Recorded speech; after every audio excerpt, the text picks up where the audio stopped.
Hello, everybody, and welcome to Around the Layout, where model railroaders come to tell their story. My name is Ray Arnott, and happy to have you here today. We're going to be talking to Scott Thornton from Ames, Iowa. Scott, welcome to the show.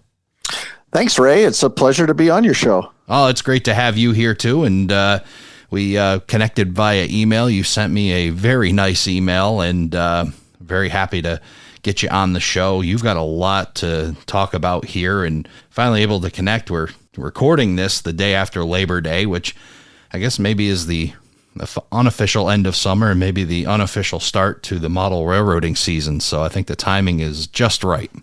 Yes, well, fall's my favorite season, and you're right. It gets a little cooler, and we all want to be in our basements or whatever room we have and model away for sure. Absolutely. And one thing I did, I spent this past Labor Day weekend doing a couple things, and they were all model railroad related. Well, one was really the podcast, and I was able to get the fan shop all straightened out. So hopefully the folks that are looking for some Around the Layout swag can hit the fan shop, aroundthelayout.com, and then click on fan shop. So spent the weekend doing that, designing t-shirts, designing mugs, moving the logo all over the place and getting some of that done. And then the second part was to organize my Railroad Model Craftsman magazines, because you have been quite a feature in 2022 in them, and I wanted to make sure I had all the articles, and I went through them and got to learn a bit about Scott Thornton, and I want to ask a whole bunch more. So we're going to start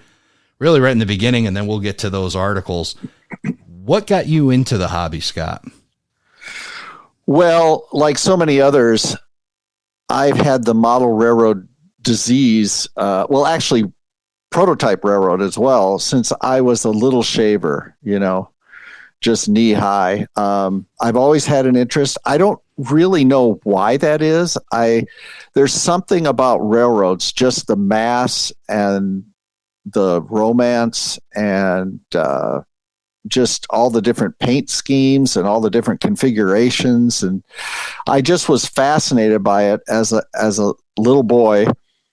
And then it stuck with me all these years, up until, post high school into college. I took a break, but after I got married and we had children and the children got a little bit older, my interest in the hobby got rekindled. And because once a rail fan and model railroader, always a rail fan and model railroader.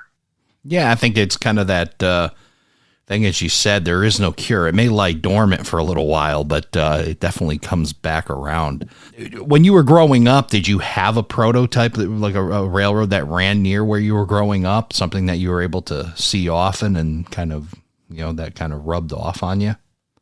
Yes, I grew up next to the Chicago Northwestern, so I saw a lot of F units in green and yellow, and I was in heaven, and they used to have, the train would go by and you'd have the bay window caboose and you get a wave from the conductor in the caboose, and, those days are gone, but I still remember them.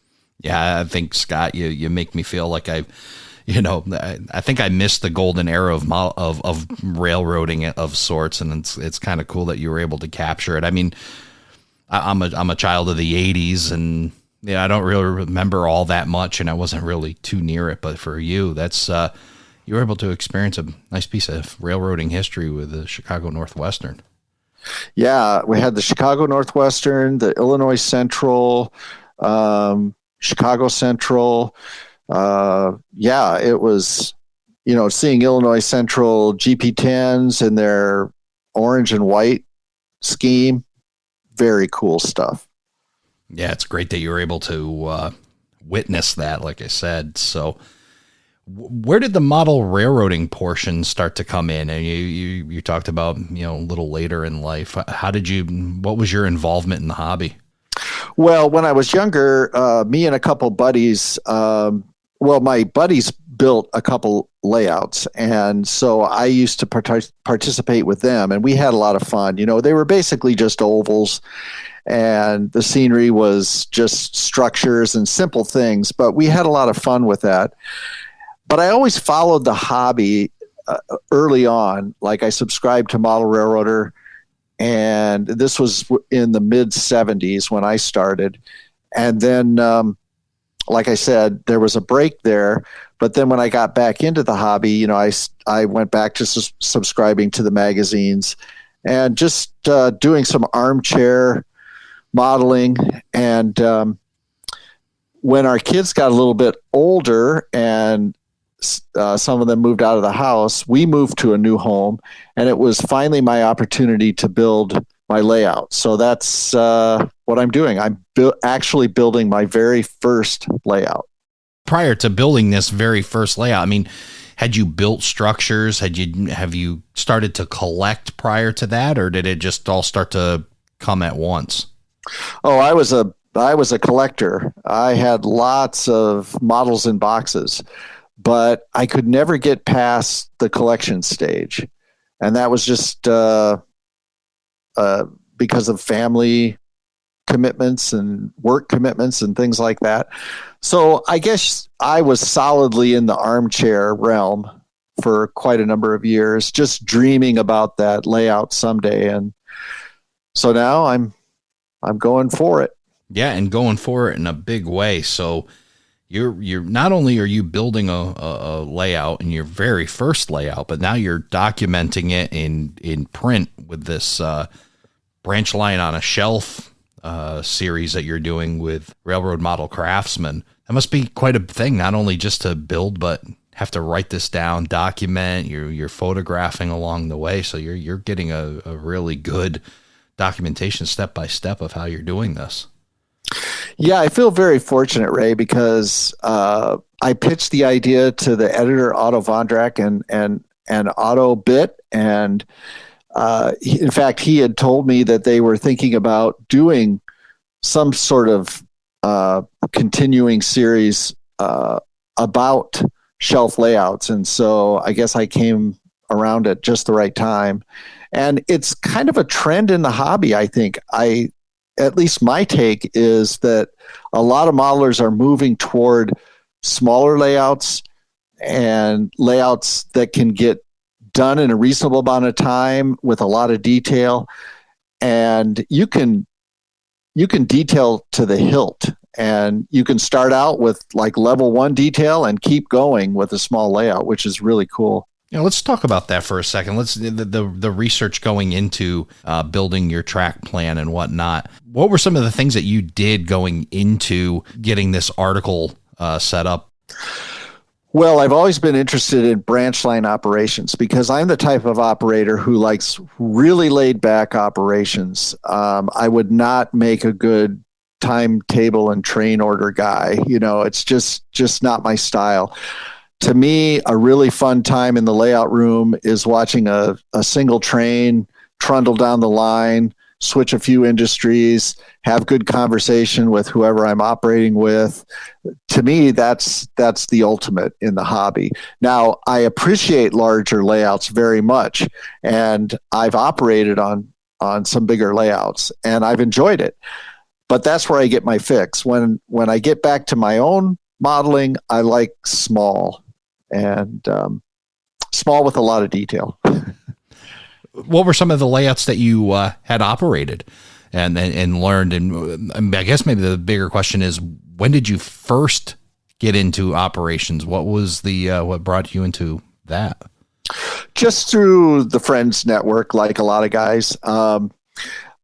One layout in particular that I've had a chance to operate on several times is a fellow named Jason Clocky's layout. Jason has a really spectacular Chicago Great Western layout, and I guess it's not a huge layout. It's more of a mid-size, but it's not small. But Jason's a prototype modeler, and he's very talented in the scenery realm. So his layout environment is very, very neat and appropriate for the operating scheme. And so I kind of cut my teeth there. That's been a lot of fun. I've operated on some similar layouts in size. So that's really been my experience. If you were to go to a layout that had either through trains or switching operations, which one are you going to be going towards? Oh, absolutely. Switching. Yeah, I love switching aspects. I'm kind of one of these strange dudes that I get a thrill out of just watching an engine couple up to a car. So, slow switching operations is really fun for me. Yeah, so that would make sense as to building the layout that you're building. So let's talk about that. Where did your track plan come from? How did you develop that? Go through that process with us. Sure. I consider myself a prototype modeler, although I am taking some liberties on my layout with a few things that are proto-freelance. I've been interested in the Iowa Interstate. Now, the Iowa Interstate Railroad is a regional railroad that runs from Chicago west to Council Bluffs, Iowa. So it goes through the northern part of Illinois and then all the way across Iowa. It runs on former Rock Island mainline trackage. So if you're a Rock Island fan, you'd be right at home being an Iowa Interstate fan. So that was my interest in terms of railroads, or following the prototype. And the Iowa Interstate only had a couple of branch lines. One was, at the time, was the Grimes line, and that was aptly modeled by a fellow named James McNabb. A lot of people know James. And I got to know several other Iowa Interstate modelers. One in particular was a friend of mine named Joe Atkinson, and Joe models the western portion from Council Bluffs to Atlantic, Iowa. And I became friends with Joe, and I reached out to him and told him what my Givens and druthers were for a branch line op that I would like to have. And he suggested the Milan branch. And boy, that was a good suggestion, because when I looked into the Milan branch, it runs out of the Quad Cities. It starts in Rock Island, on the north part of Rock Island, Illinois, and then it runs approximately 11 or 12 miles south to the little town of Milan. And in that 11 or 12 miles, they service, let's see, maybe 4, 5, 6, 7, about 10 or 12 customers. But the diversity in car types is amazing. They've got I can model a scrap dealer. There was a Sara Lee bakery. So you've got scrap gons, you've got pressure hoppers. There was an aggregate dealer where they got their ballast, so open hopper, 70-ton hoppers. And then they had a lumber dealer, food service, box manufacturer, steel warehouse, which gets steel coil cars, and a chemical dealer. So my goodness, I had every car type imaginable that I could model on this branch line, and they all service these industries. So it was a perfect fit for me. In addition to that, I'm a real sucker for short wheelbase diesels, like SW1200s, GP10s. And guess what? Both of those units ran on the branch, so it was a perfect fit for me. Now, it's kind of funny. It reminds me back to our first episode when we talked to Joe Mammy, and Joe talks about knowing what style operating he wanted to do. He had the list of things, like you said, the things he wanted and had to have. And then he found the railroad to match it.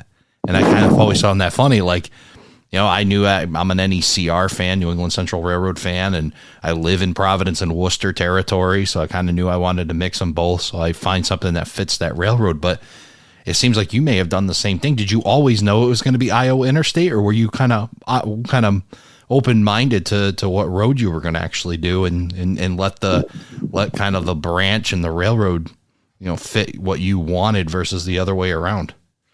I was open, but I was attracted to the Iowa Interstate because it ran on the former Rock Island, and it has a neat paint scheme. To be honest, that was really neat to see. And they, early on in their history, they had a ragtag fleet of diesels that they used. And so that was attractive too. I thought, boy, that'd be kind of neat to model. Instead of having all the units look uniform, that ragtag look appealed to me. I should tell you, I'm a graphic designer by profession, so I'm into the design aspect of railroads and the artistic end too. So those aspects attracted me. And like I said, when I started to talk to some of the modelers who were actually modeling the Iowa Interstate and learned more about the railroad, I thought, well, this would be a really neat fit. And then, but I had no idea about the Milan branch until Joe mentioned it. And once I started looking into it, I said, this is perfect for me. Were you pretty well equipped to do? Did you have like Iowa Interstate units already in your collection? Because you said you had been collecting for some time. Did you find yourself with at least enough rolling stock to get going and kind of aimed in the right direction? Well, I had a large variety of other models that I just sold off. And then once I decided to go with the Iowa Interstate, I started hunting, on the hunt, which is always fun in our hobby. And, right. And when I made the decision to be primarily a prototype modeler, it actually made it much easier for me because I tend to get attracted to a lot of different things in the hobby, and sticking to things prototypically, it forces you to look for specific things you need for what you're modeling. And that was a good thing for me because I eliminated the scatterbrain buying impulses and got real specific on what I was looking for. As a graphic designer, and this goes back to an interview we did with Chris Palmieri of Home Shops, and we learned about freelance railroading and kind of how it tickled the graphic designer in him, and and I can kind of see that. But was that kind of a temptation at all to look at the freelance thing as a graphic designer, and does the prototype kind of chill that out a little bit?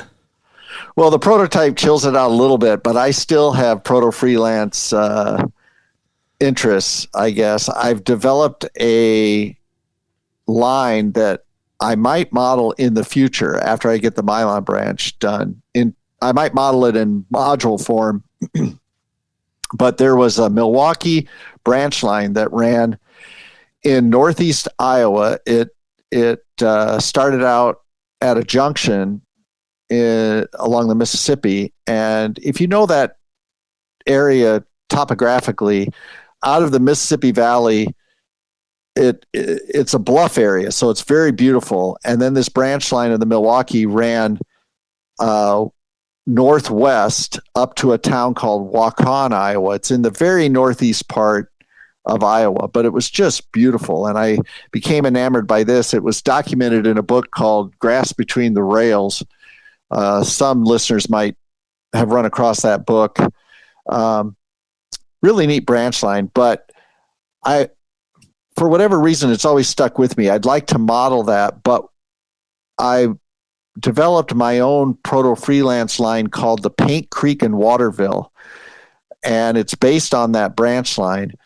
And I named it Paint Creek in Waterville because the tributary that the Milwaukee branch followed as it went up out of the Mississippi Valley was the Paint Creek. And then halfway up the line, there's a little quaint village called Waterville. And I thought, well, gosh, that's just perfect. So I named it Paint Creek in Waterville. And that area is also well known for their trout streams. A lot of trout fishermen will make the trip over there to fish these particular streams. So I've got a slogan for the line, the trout route. So in the future, that's my that's kind of my secondary thing I'd like to model. So the short answer is it cooled it, but it didn't freeze it. You right. still as your graphic designer at heart kind of thing, where to create something new that's yours is definitely there. And exactly. Yeah. In fact, a couple of the Paint Creek and Waterville hoppers will make their way onto the Milan branch. So I'm stretching it a little bit because I'm going to model a salt dealer on the line, which there was no salt dealer. But I said, well, the heck with it. This is a hobby. I'm going to have fun. So I'm putting a little bit of Proto-freelance into my prototype layout, and I hope no one will judge me for that, but that's what I'm doing. Nobody should. I know I've done it on my layout where there's industries on there that do not exist in Plainfield, Connecticut, or certainly don't exist where they are on my layout. And I joke, and I may have said this before in another show, that at the bottom, my layout's down in my basement, and I want to put at the top of the stairs, just when you reach down, one sentence that says, "Suspend disbelief." Just so don't overthink it. Don't overthink it. Don't fact check this at all. Just come down here, grab a throttle, and run a train, and don't ask a whole lot of questions. Exactly. Yeah, this hobby has so many different aspects, and we want to have fun. So, well, you want to include them. That's the hard part. And one of the challenges, and I'm sure you'll agree, is when you do a smaller layout, there are things you have to painfully cut. Yes, I mean, compression's the name of the game. So you're absolutely right, and I've certainly done that on the Milan branch. Yeah, and then in turn, there's things that you want to include, and there's things that you want to, but you make it work. And hey, sometimes it's not exactly right, but you're trying to get all this stuff done, or on your layout, and where you can have it and have it enjoyable to you. So now you have this idea. You've settled on the Milan branch and the Iowa Interstate, and I'm sure you're banging on eBay and all those other places selling and trying to buy. How's availability on Iowa Interstate in the market? Well, for me, it's really good because I really only needed 2 locomotives to get me up and going. There was there was an SW1200 number 250 that ran the line for over 10 years. And so that was the quintessential engine I needed to have run on the branch. And I wanted that engine to be absolutely perfect. That's the perfectionist in me. Mm-hmm. And so I actually went to a custom builder, a fellow named Mark Roach. He lives up in Canada. And if anyone knows Mark, he is an unbelievable custom builder. And so for that engine, I went to Mark, and he built it from scratch for me. I mean, it was a kit, but he put it together, painted it, put the decoder in, fine-tune the engine. It put in a wood speaker for the speaker, which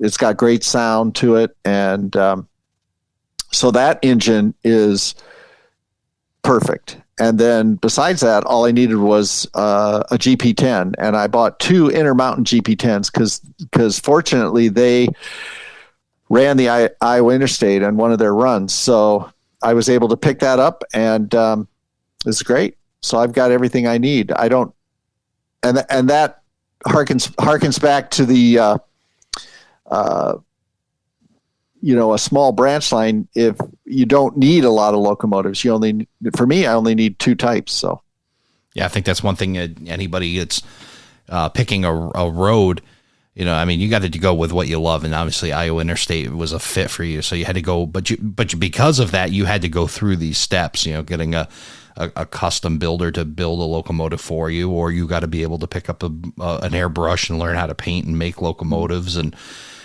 that's one thing to consider. I kind of joke with my good friend Mark Herrick that I should have picked a Class 1, because it's certainly a lot easier to pile up the locomotives when you pick a Class 1 railroad versus something that's a regional or a short line. You rely on the manufacturers, or you rely on either your wallet or your talents to make sure that you can put a fleet together. Another advantage to building a small layout or smaller layout is you can do those sort of things. And I've done it a couple times where I've gone out and commissioned others to do certain aspects. Like, for example, on my backdrop, I had a digital artist create my backdrop, and then I printed it out on large format paper and, color fast and all of that. And I I wanted a specific look. Now I knew I couldn't get that look on my own. So a perfectly good option is to go out and find someone who has the talent and the ability to do it. And that's what I did with that particular locomotive too. I think that's a topic probably for a whole podcast in itself, right? Deciding, when the juice isn't worth the squeeze kind of thing, when it's time to farm it out. It's time to get somebody that may know a little bit more about it or whatnot, so you can focus on the things that you really love about your layout and building it. I mean, for some people, it's they've got to have their hand on every single thing, and that's what their desire is to do. But I know at least for me, there's times where it's like, you know what? It's time to send this down to Florida. It's time to send this there. It's time to, and so that I can do the other things. I can lay more track, and I can work on my ops, and I can work on those kinds of things. So I think it does come to a point for at least some people that you got to make that decision. Is it worth making sure your signature's on everything, or do you want to make an accomplishment and be able to move forward? Yeah, I'm a believer in sharing the love in terms of, supporting some of these cottage industries out there in the hobby. I mean, there's a lot of talented people out there. If you have the means, go for it. Go support those people. Some things are going to cost. And from my perspective, that's okay. This idea that everything has to be on the cheap, I think, especially in the hobby as it is today, it's not a cheap hobby. I mean, if you want certain things, you're going to have to make an investment. And for me personally, I'm all for it. I like going out and supporting. Like when I had Mark do the engine, I was happy to pay him for his skill and his labor, as well as for the backdrop. So I like it. Yeah, absolutely. And you mentioned cottage industries, and it goes back to the thing I guess I've said a bunch of times and whatnot, but I'll say it again. I think we're living in really a golden era of model railroading, where it's not only that you can essentially find these things, right? It's not just wait for a manufacturer to create it. The big boys, there's just so many people out there where you can find these niche things, and it's wild. It's unbelievable, Ray. I think now that, 3D printing has come as far as it's come, you've got all these small businesses that are popping up, as well as some of the big manufacturers who are utilizing that technology, and I'm doing it as well. I've got a FDM printer and a resin printer, and I just acquired a poor man's laser now. So I find a lot of these technologies intriguing, fun, and I can get custom items that I can't find anywhere else. Either I can go out and buy it, or I can make it myself. Yeah, it's really wild to just see what's available. And like you said, even in-house, like, okay, I'll print that. Or, the things that you couldn't do 15, 20, 25 years ago. So it's probably good that you waited to build your first layout. Now you're building it right in the beginning of this golden era. And now you've got all this stuff. You didn't have to struggle all too much other than having to wait. Yes. And I think it was good. I'm finally fulfilling the passion of being able to build that layout, but I'm building it small. So like we said, I can just pour on the detail. So I'm really enjoying that. For sure. So let's get back to this, because now you've got basically this. And did you draw your own track plan? I took, since I'm following the prototype, I went on to Google Maps and I took screen captures of all the locations, and then I stitched them all together, and that's how I built my track plan. Of course you did. You're a graphic designer. Of course you did. Yeah, exactly. Right? I just dropped them into Photoshop and moved it around and got it down to scale. And it was easy to, if I take a screenshot and it shows the track right there, all I have to do is scale it down to whatever HO scale is, and there you go. It's to scale. And so if people go on my website and there's a track plan on there, they'll see all those scenes stitched together, actual buildings. Yeah, and that website is milanbranch.com. That's MILAN branch.com. Make sure I get it right. MILAN branch.com. And we'll put that link right here in the show notes so that folks can get there. And we'll also share it on the Facebook post that we post when we put the show out. So you have a track plan, you have all this. And then you know, the whole thing with the article again, you know, you reach out to Otto Vondrak, and Otto's a great guy. I've talked to him, and he's just a wickedly supportive guy to pretty much anything. You know, I've talked to him about my photography. We've talked about a bunch of different things. He's just a big cheerleader of the hobby. So you definitely hooked up with the right guy to get this project done. What have you found so far the kind of the most challenging part of building your layout? Oh boy, most challenging is just getting things done on a consistent basis. And obviously the series is helping me in a big time. And that's one of the reasons why I pitched it to Otto. Was not only I not only thought it would be interesting to the readers, I hope it is, but I work really well with a deadline. So yeah, I was going to say that you could feel either Otto's or your own, or maybe both's hands on your back as you're walking down this path. Yes, I have the pressure, you know, get down there, get it done. And, but I'm also the type that really wants to do it well. And so, you know, if I, like all modelers, you know, when we embark on a project, we can get into it and then things don't work out the way they should. I experienced that when I built the first scene on the layout, which is the Rock River. It's a river crossing that's got 2 lattice truss steel bridges, which were unique unto themselves. But I struggled because I had this vision in my mind's eye, and as I was working through all the different aspects of this scene, I had to redo parts of it over and over and over because I wasn't happy. But the thing I learned, and this was a big lesson for me, was layering is a good thing. Like, I think a lot of model railroaders, when they start a particular scene, apart from the track configuration, when they get into the scenery, I think a lot of modelers settle for just one layer, you know, and I hope this makes sense, but like they'll build the scene, they'll put the scenery down, and then they'll say, hey, looks pretty good, done. Now, for guys who are building big layouts, that's important to get a scene done, move on to the next one, so you can get the layout to look good in a quicker fashion.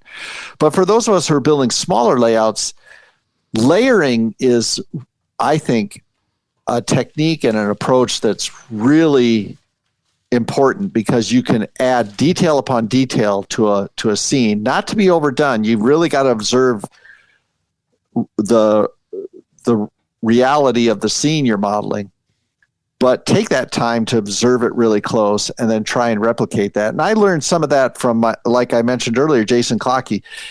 He's a professional railroader, so he takes a lot of pictures when he's out working the line, but he was a really good observer of nature and, you know, taking in the total scene and all the details and getting those right. And I hope that makes sense, but I think layering is where it's at. No, it absolutely makes perfect sense. And I'll tell you, the first time I even heard the term layering, and I think it applies because I'm talking to a graphic designer, which is in graphics. When you're creating, whether it be a logo or you're creating whatever it is, you don't just it's in layers, you know, and that's the first time I had ever learned that. I mean, I used to, you know, I'm a amateur graphic guy at best, but you'll learn that it's not just one piece. There's components to it. And I think for scenery, to take that approach. I was actually watching last night Boomer's Dioramas, and maybe it's Boomer Dioramas, but Boomer is phenomenal. If anybody's, right. We've got a lot of fans I know in the around the layout fan group that talk about Boomer, and and that's how he looks at it. It's not a hillside or a field or this as a whole. It's the components. It's the base. It's the rock forming. It layers itself up. And then when you take that approach, I mean, he creates amazing stuff, but I think it's from the talent. It's obviously his hand in the tool, but it's the vision being built by that, understanding that it's not just one piece. There's a multitude of layers and components that make it up. Exactly. In fact, and I've watched a lot of Boomer's videos, and he's a very talented guy. I'm very inspired by him. I think a really good analogy is like an artist. Like if someone is a good artist, they're going to approach a canvas by blocking in. Well, first of all, they'll rough sketch in their composition, and then they'll what's called block in color. That's where they put tonal values down. Okay. The lights and the darks. Okay. So, and then after that, they'll start to work with color, and they'll add color, and then they'll add, so they go from a basic form and shapes to more complex detail. And that's what I'm referring to when I say layering, and you were touching on it too. But like an artist, you're layering, you're starting simple, and then you get more complex as you go on in the process. And to be honest, I discovered that working on that river scene, because I kept making mistakes.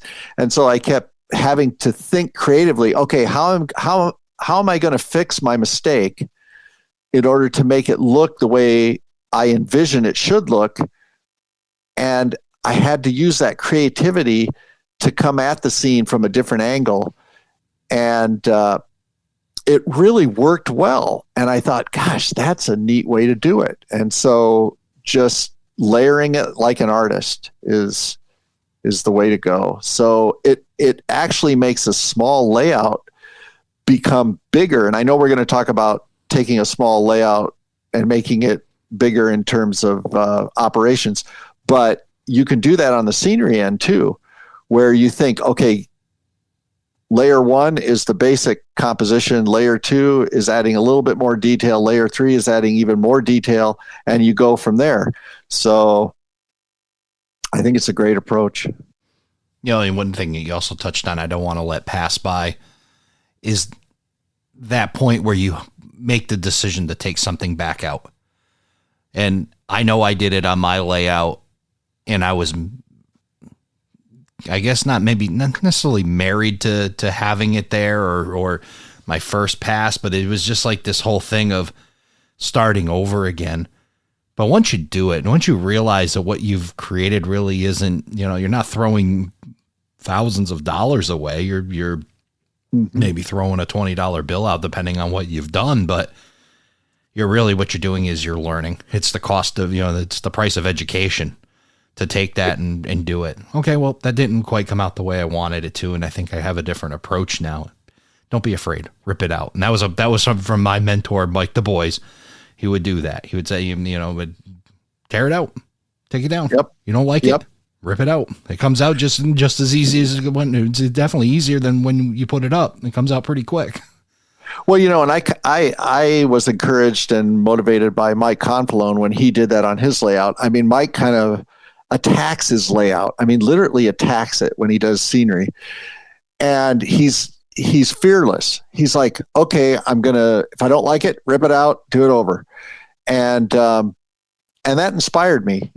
I like that approach. In fact, I was building a road right next to the river scene, and I was working it again, work, and it was not coming out. And I said, the heck with it. I'm tearing it out. And it was the best thing I could have done. I tore it out, and then I rebuilt it, and it came out, as far as I'm concerned, perfect, good enough.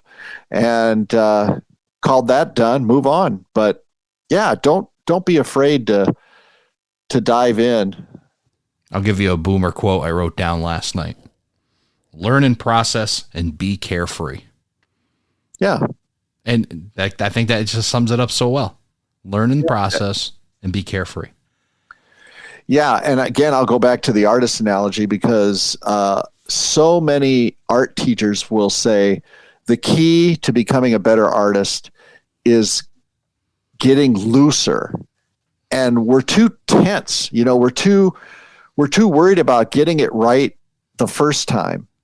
Well, if we approach it from a layered aspect and also from the perspective of, hey, if it isn't totally right, even as I'm layering, I can tear it out, start over, and you're going to get a better result, guaranteed, if you do that.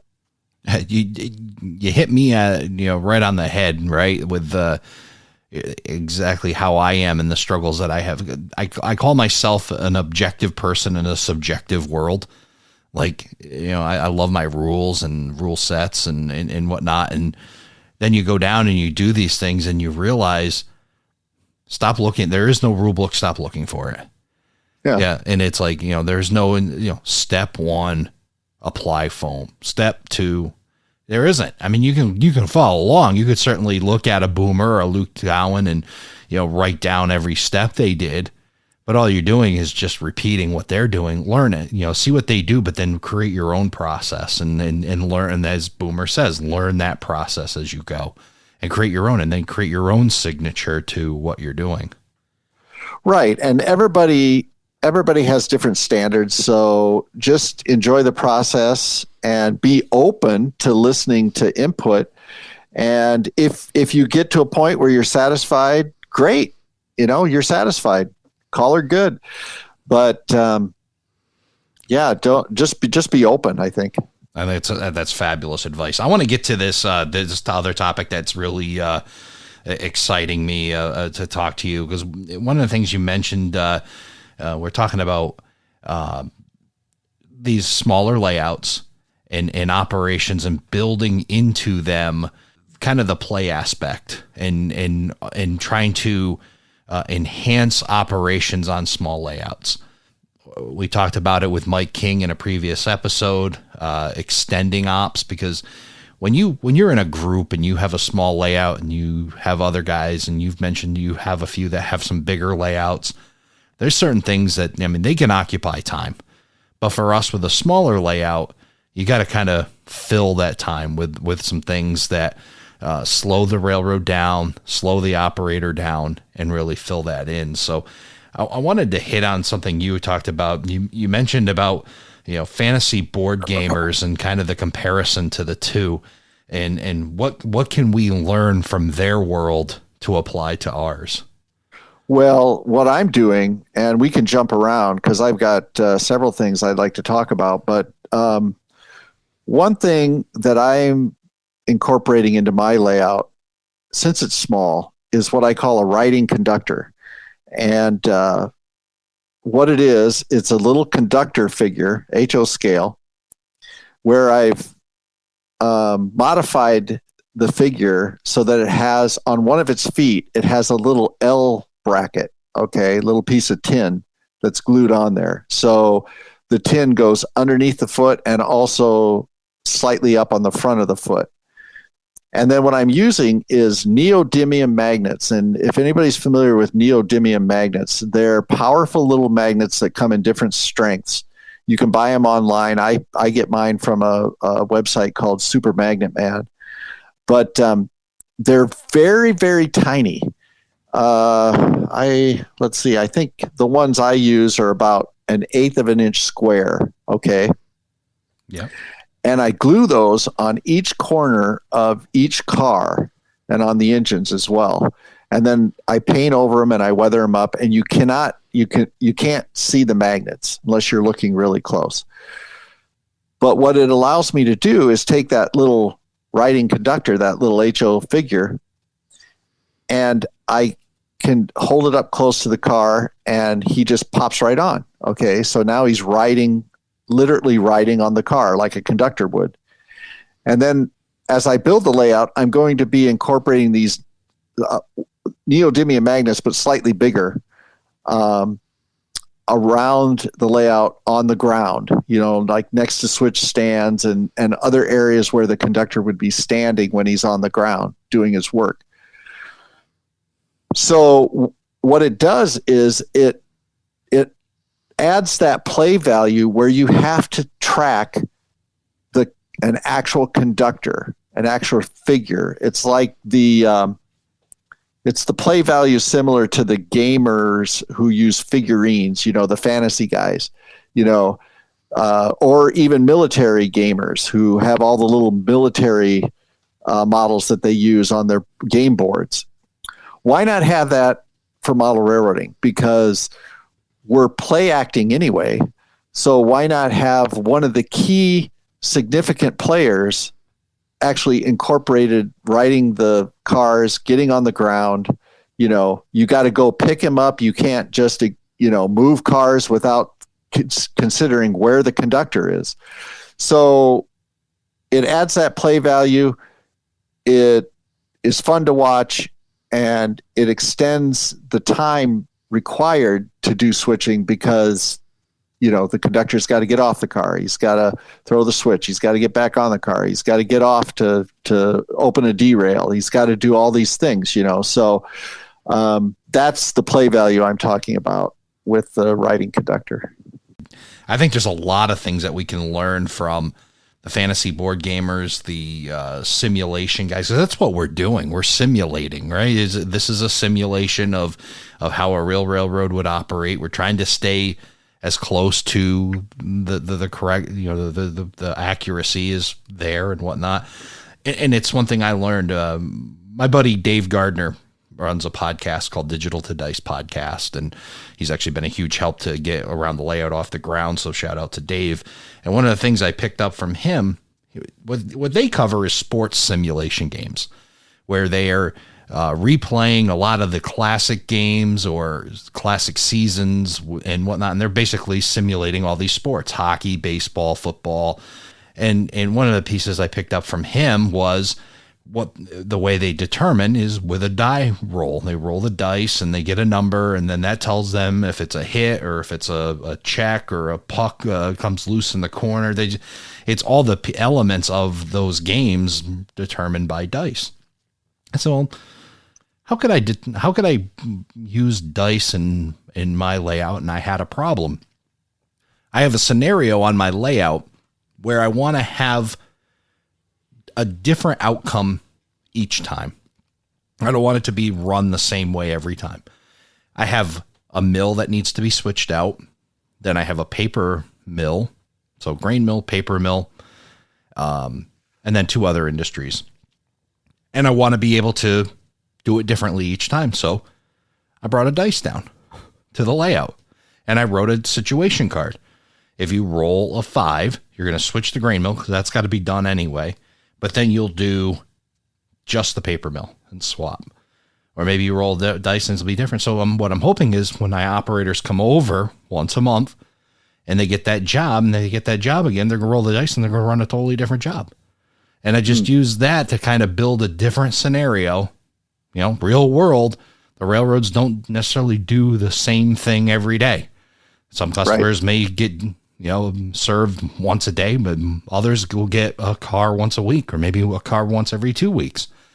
And that's what I built into that. And kind of in that same thing that you were talking about with either fantasy or simulation or whatnot, just building variables, building different things or simulating it better, getting closer to what they're actually doing. Exactly. And especially for small layouts, if we extend the time, but still make it fun, then in essence we've got a bigger layout, and that's valuable as far as I'm concerned for small layout operators. And that's one of the things that developing the Proto Throttle helped, and we have other things in the works too that relate to that. So Absolutely. We'll get to that in just a moment. I want to also hit on before we get, because Proto Throttle is just probably a show in itself. the amazing things that you've done, you've at Iowa Scale Engineering have done with that. Let's talk about the theater aspect, because we talked about simulation and now, bringing it all home with that feel that you're actually there and the things that have been developed. So talk a bit about what you're doing with your layout on that theater aspect of it. Well, that's huge for me. I really wanted to have certain visual aspects to bring the outside inside. We all know when we're trackside, there's all kinds of different things going on. We have the light of day, whether it's overcast or sunny, rainy. We've got ambient sound. Railroads are, they don't run through the wonderful parts of the city. They run through industrial districts where there's a lot of different noises. And so you've got all that ambient sound going on. Right. And I wanted to incorporate that into the layout. And so two things that I have developed. One is what I call my cloud shadow simulator, because what I'm modeling is a summer day where there's white fluffy clouds that are moving across the sky quickly, windswept clouds. That's my favorite day. And so I've replicated that in the backdrop, but I wanted to also play with the lighting in the room to see if I could simulate those shadows moving across. Okay. And what I did was, initially I thought I was just going to do a static where I could dim the lights up and down, have certain lights on one circuit and another set of lights on another circuit. And then I could have two dimmers and I could dim them up and down. And so I did that. I've got 2-foot square LED panels. I've got 12 on the layout, and 7 of them are on one circuit, 5 are on another circuit, and they're intermixed. And I can dim them up and down. And I thought, well, this will be cool because I can lower one and have one at a higher value and one at a lower value, and then I can simulate that. And initially I was just thinking static, just dim it and call it good. But one day I was playing with these 2 wireless controllers that I have, and I was playing with the lights, bringing them up and down. And darn if that didn't create almost a hyper-realistic effect, because it actually looked like clouds were moving across, the layout. Right.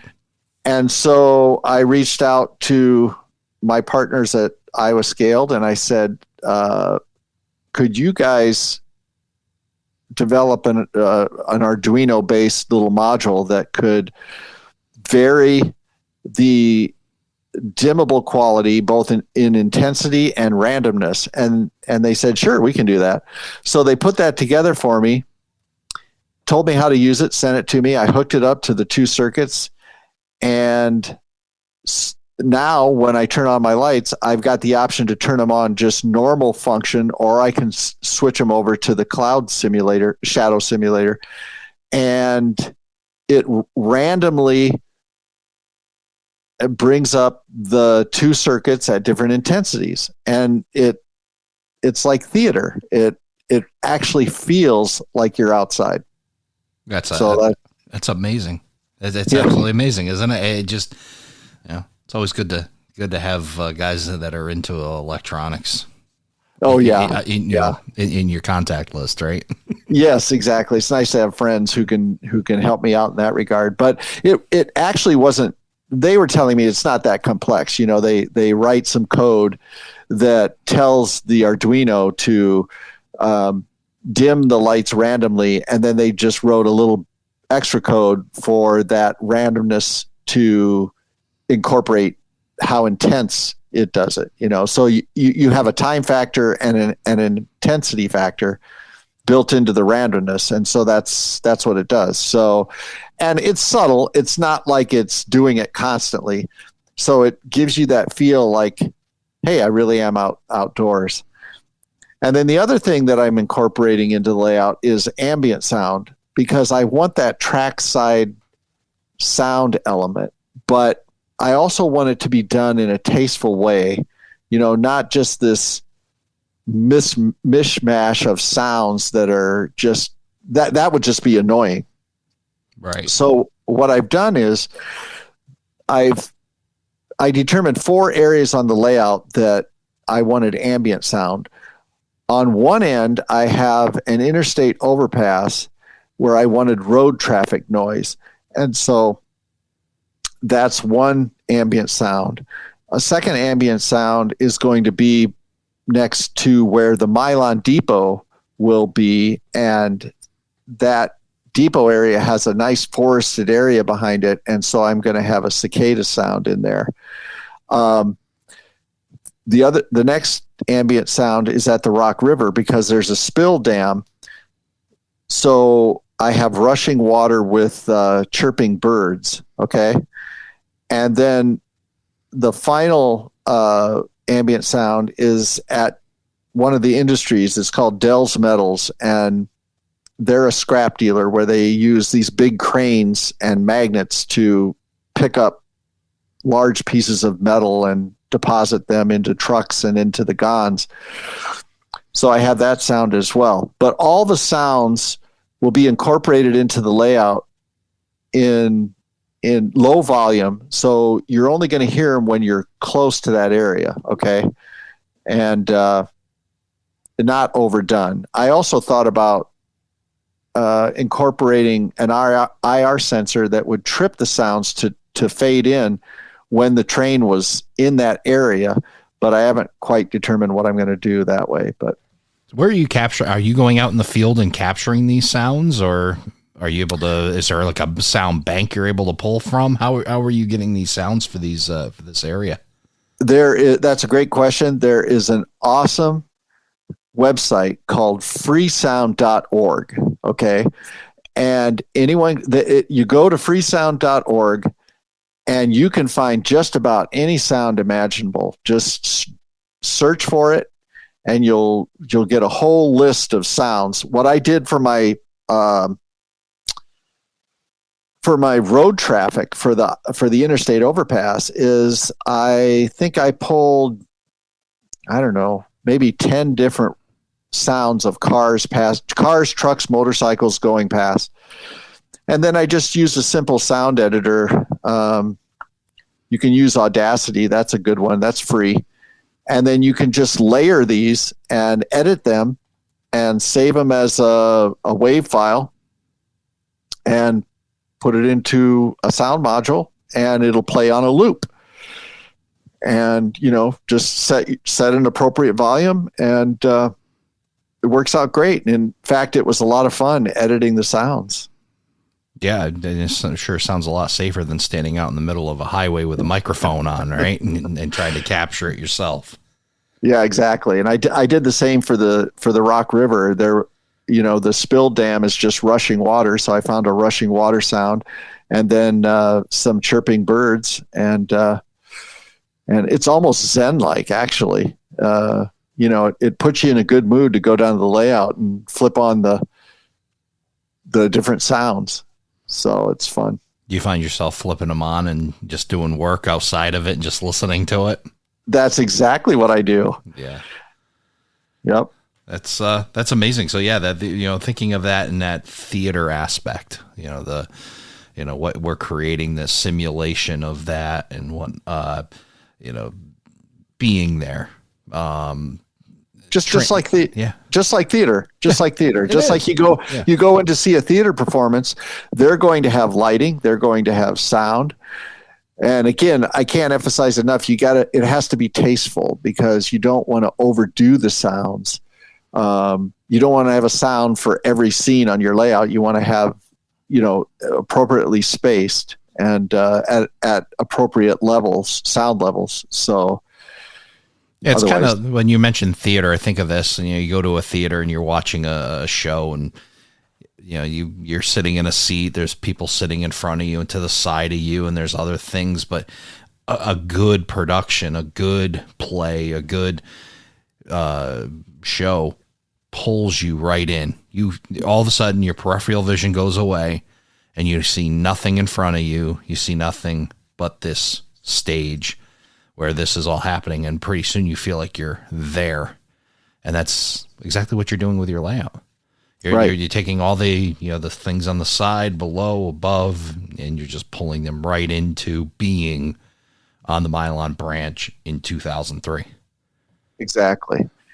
And I should also mention that Iowa Scaled's coming out with a new product called Flange Squeal. It's their Flange Squeal system. They use a true micro motion detector that can hide between the ties, and it plays flange squeal when the train is moving. When the train stops, it stops. It plays the sounds on a continuous loop, and the loop is silent until the motion detectors are tripped, and then the sounds fade up. Okay, and then if the train stops, they fade down, and the fade is quick, but so it sounds very natural. But what it does is it builds in it has built-in randomization, because whenever the train goes over, wherever the flange squeal sounds are in the loop, it'll fade in and start to play it. So you get that random play. And I think it's going to be, if I do say so myself and plug for these guys, it's going to be paradigm shifting, because that's one thing I think in our hobby that's been missing is, I know we had the Soundtrack Sound Car, which was a good product, but it had just a couple basic flange squeal sounds, and those traveled in one car. This system is going to be, it's built so you can put it wherever you want to put it on the layout, and it'll play when there's a train moving. And I think it's going to be a neat aspect for more ambient sound. Yep, you're absolutely right. When a train would go by, I mean, you've got all these great manufacturers of decoders, and the sound that's coming out of these locomotives now is phenomenal, and it just seems to be getting better every day as these companies, they develop their ability to do so much with so little space and whatnot. But now, that goes by, and then it's quiet, and then all you hear really is the sound of a model railroad car running across model railroad tracks. So yeah, that product, I mean, I've already got a spot picked out, so I can't wait for that to come out, because I got a tunnel that's just calling its name. It's to put it in there and have that sound coming out of that tunnel as it goes around the sharp curve. I think that's going to sound really great and really add a neat aspect to that and whatnot. And those things that you can do, circling back around, when you have a layout that, I'll even avoid saying a layout that's within your grasp, within your ability, the time that you have, the what your strengths are, and you can accomplish it. And perhaps you've decided that you can farm some of it out so you can focus on it, and then these are the things that you can do to really super enhance your layout to something really incredible. I agree. So let's talk real quick about you mentioned Iowa Scaled Engineering. One of the stuff that's coming out of Iowa Scaled is just pretty phenomenal. So let's talk about your relationship with that company and what you do with them. Yes, some people think I'm actually part of Iowa Scaled Engineering. I am not. Iowa Scaled Engineering's owned by two individuals, Michael Peterson and Nathan Holmes, and they're both electronic engineers, smart guys, know their stuff. I got to know those two guys when I reached out to them to have some electronics done. And as we developed a relationship, we had things in common because they're native Iowans, but they live in Colorado now, and we all went to the same university, Iowa State University. So and we liked the Iowa Interstate, so we had all those things in common, and so we developed a friendship. And since I was a designer, they were in need of some marketing expertise, so I helped them with their marketing, and we bartered. In exchange, I got electronics out of the deal. So I thought that's a great deal. And then over time, I got inspired. I watched a YouTube, oh gosh, now it's been about 10 years ago, by a guy named Bruce, and his last name escapes me right now, but he lives down in Arizona, and he built a Rube Goldberg throttle that simulated a control stand, and I thought it was the coolest thing. It had a detented throttle handle, had a brake lever, had all these different things that you see on a prototype control stand, but again, it was just kind of cobbled together. He had it hooked up to an NCE wireless controller.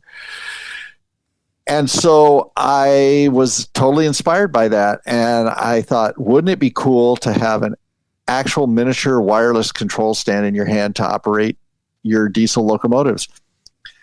So I threw the idea out to Michael at Iowa Scaled Engineering, and to make a long story short, he said, "Hey, let's see where this goes. If we can develop this, maybe we can get 3 throttles out of the deal. One for me, one for Michael, one for Nathan. Call it good."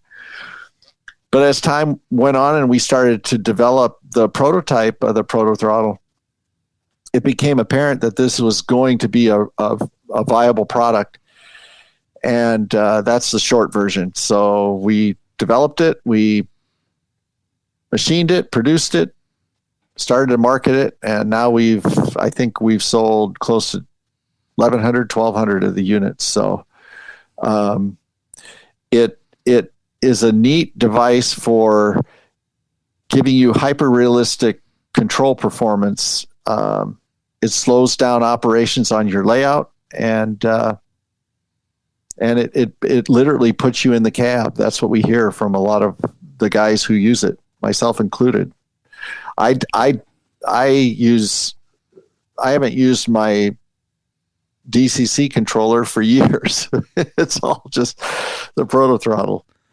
I have 3 friends that have Proto throttles: Mike King, Mark Herrick, Don Iris. All 3 love their Proto throttles.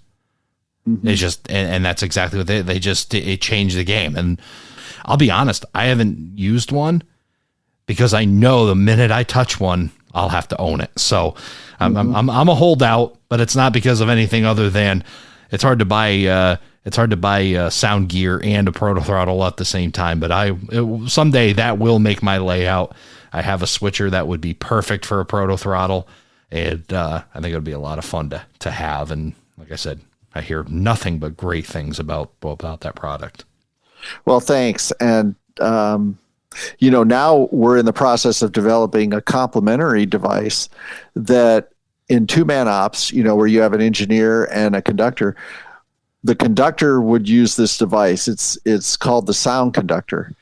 And for those who are familiar with I think it's called what's it called? There's an online timer, Train Crew. I believe so. Yes. If I have that wrong, I apologize. But the sound conductor was inspired by that online app that incorporates time values to different things that the conductor would be doing in his tasks on the prototype. Right. For example, setting brakes, hooking up, air hoses, opening the angle cock to move the air through the cars, that sort of thing. The sound conductor will have 3D. It'll be a handheld wireless sound device, and it will have a brake wheel, so you can turn it and you'll hear the brake wheel engage. When you push it, it will release. You'll hear the chain release of the brake.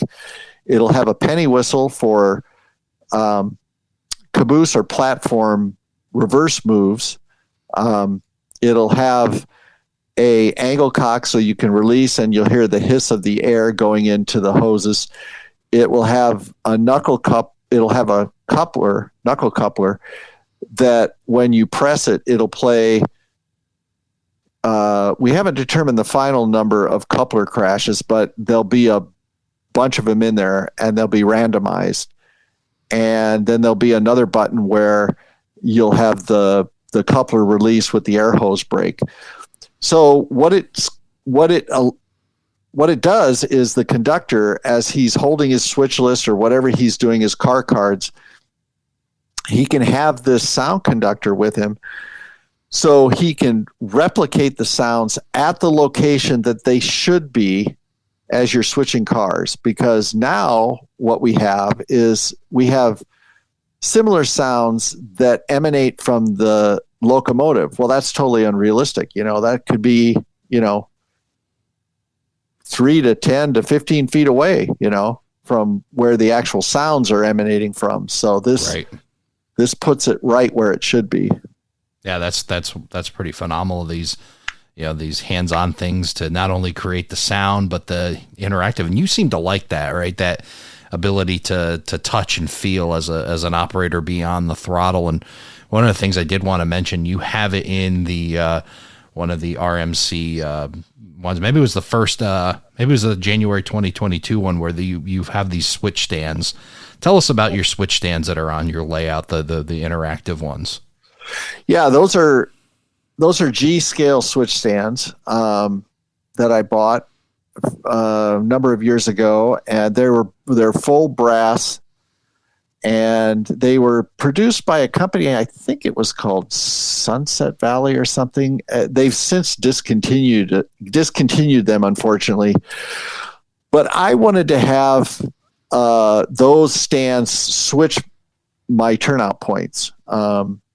So I bought those, painted them up, and they have a little actuator at the bottom, and I use RC cables with a spring-loaded mechanism that I developed, and they work great. I've got a little platform on the fascia for each of the 10 turnouts around the layout, so the conductor actually has to physically move the switch stand lever in order to throw the points. So it's fun. Yeah, you talk about simulation. There it is, right? You can turn an actual switch stand, not just with the tips of your finger. You can actually use your hand and turn the switches on this layout. When I saw it, I was just blown away. I shared it with a couple of buddies. I was like, "Look at this! This is great." So, I don't know. Maybe this is I hate to throw suggestions out there or put you underneath, but I see this guy. I see this Scotty's Model Shop that seems to be making a few things. Yes. Yeah. I've got just a few products on there. But not just a few. Let's talk about some really good ones here. Your fiber, what's it? You call it Fiberail, or do you call it Fiberail? Which way do I? It's called Fiberail. Yeah. It's a product that I developed. And again, this one came about similar to the lighting on my layout. Almost it came about by accident. I was researching better ways to clean my resin vat on my resin printer, and I was reading some forums, and one of the forums was talking about using microfiber sheets. So I thought, hey, that sounds good, because my wife and I have microfiber cleaning cloths, and for those of you who've used microfiber, it works great. It picks up dirt extremely well. So I bought these sheets, these disposable sheets. They came in a big pack, and I tried to use them with my resin printer, and I didn't really like the results that well. But one day I had them by the layout, and I thought, how I normally clean my track quickly, just on the spur of the moment, is I just take my finger and I run it across the top of the rail, and it picks up all that oxidation, and so you have a black streak on your finger. So one day I thought, well, this is a microfiber. Let me see if I can run that across the rail. And I had a really dirty section of rail. And I kid you not, I ran this cloth across. It picked up all the oxidation, and then I ran my finger across, nothing. Right. Nothing was on there. And this is a soft cloth. If you look at it under the microscope, it's got all these interweaving fibers, that pick up the dirt. And so I thought, that is the slickest thing. So I quickly developed a little 3D printed holder that I could print on my FDM printer. The FDM printer's the filament printer, the one that prints from the base up. And so I cut some sheets and it friction fits into this little handheld device. And I started cleaning my track with this device, and it's unbelievable. It picks up the oxidation with no, what do you call, like a Bright Boy will leave scratches on top of the rail. This just cleans it. There's no damage to the rail, and you can use one of these cloths quite a while, and then you just take it out, flip it around, use the backside, and it can turn black and it'll still pick up. So it's, and I'm not just saying this to plug it so people go to my site and buy it, but it works really, really well. And so for those well, if you won't say it, Scott, I'll say it. Go to Scott's website and buy this. Right. No, it really is. It's so simple. It's just it's a handle. It's got a retainer ring. You put the cloth on there, push the ring down, holds it nice and tight. And now you can use that. Like, there's tons of different things. You got cleaning cars. You've got, you said Bright Boys that, could potentially, damage the top of the rail, and you don't want grooves, even micro grooves in there, because that's where oxidation finds its way in and dust and settles into them. This thing, you grab it and just run it across. Just run across. It makes it quick. It cleans the rail really well.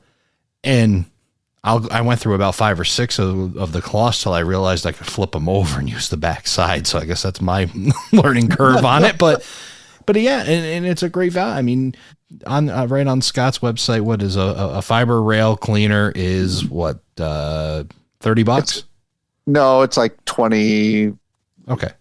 Just over $20, I think. And then I send 6 of the cloths. If you want, I'll send you 30 of them which will last you a long, long time. Yeah. For like $4 or $5, something like that. But okay. So that's probably where you get up to. Yeah. So that's, so 21, let's click on it. 20, if you're an HO scale guy, 23.50.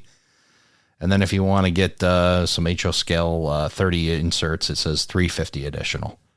Yeah, so there you go, $28, but it lasts you a long time. And the only thing people need to be aware of if they want to try it is you have to be very careful around your points and frogs on turnouts.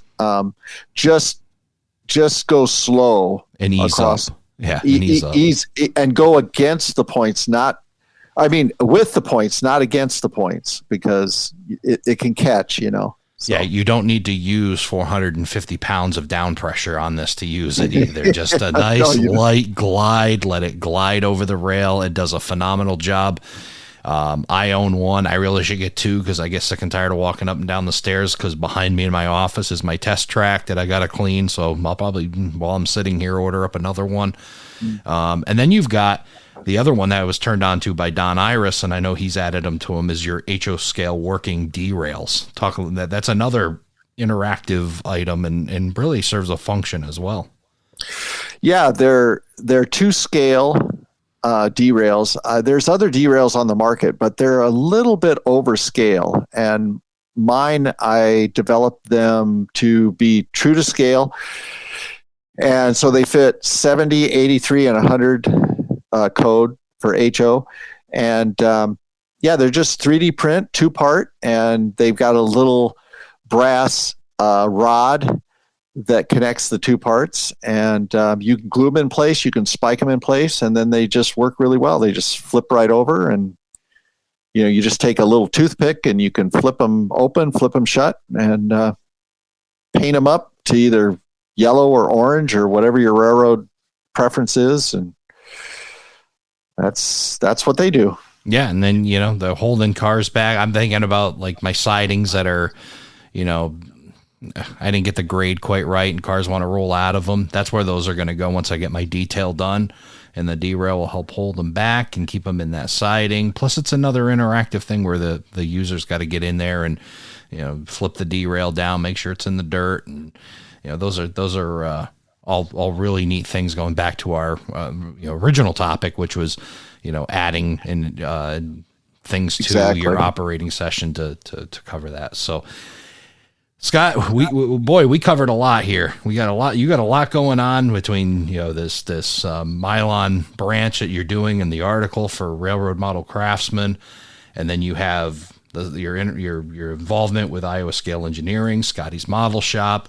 You're a busy guy, but what's next for the Milan branch? What's your next big accomplishment you need to make on the layout?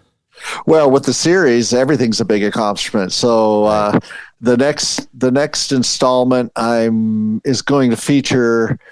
I'm building a cornfield, and I think modelers might find it very interesting because I'm taking a slightly different approach from what I've seen out there, and that's what I want to try and do with this series, Ray. Is I want to do things that will really engage the reader and hopefully inspire ones to try different things, because that's exactly what I'm doing. I'm trying to take the inner designer in me and think creatively and do creative things so that I can have fun, but then hopefully, inspire and motivate others to do similar things or just enjoy reading about it, frankly. Well, I think there's always a takeaway, right? And whether it be an article about a layout or a visit to a layout or whatnot, there's always a takeaway. And you're certainly giving a lot of takeaways in that article as you share your journey on your very first layout. And then, and it's really neat to learn through you as well. Yeah, I guess I could throw out a couple other things if you want, but more things coming up in the series. I'm going to show some details that I'm adding to my Milan depot, and I'm also incorporating lighting, but I'm incorporating lighting via programming my own Arduinos. And I think some modelers who want to give this a shot will find it's not that complicated. It's actually easy and it's fun. And so that's something to look forward to. And there's more coming down the pike in terms of, like, I've got an aggregate dealer I think is going to be real fun. Plus, I'm going to be introducing new and different products, not products that I'm marketing, but products that maybe modelers haven't used before. I'm inspired a lot by the military modelers. I watch a lot of YouTube videos where some of these incredibly talented military modelers are showing their techniques and the products they use. And there's a lot of products that model railroaders, I think, don't know about that the military modelers use that they should know about. So I'm going to try and introduce those in the series too. Well, it's a series definitely not to miss. And if you haven't subscribed to Railroad Model Craftsman, it is now a good time to subscribe, because this article that you're doing, this series, I should say, has just been really a great amount of information in a magazine that's already top notch and just provides so much to the model railroading community. So definitely get yourself subscribed to Railroad Model Craftsman, and you'll be able to read Scott's article and a whole bunch more. So Scott, I want to thank you for coming on Around the Layout. It's been a blast, and we're going to have you back here to get more updates on your layout. And I'm sure you've got just a list more of things that you're going to be creating between Iowa Scaled Engineering and your own model, Scotty's Model Shop. And I'm just looking forward to hearing about all of it. Well, thank you, Ray. It's been a real pleasure. Thank you for joining us for this episode of Around the Layout. You'll find more about today's show on our Facebook page, facebook.com/Around the Layout. Learn more about the show and check out past and future episodes on our website, aroundthelayout.com. And send us your feedback. We'd love to hear from you. aroundthelayout@gmail.com. Thanks again for hanging out with us around the layout.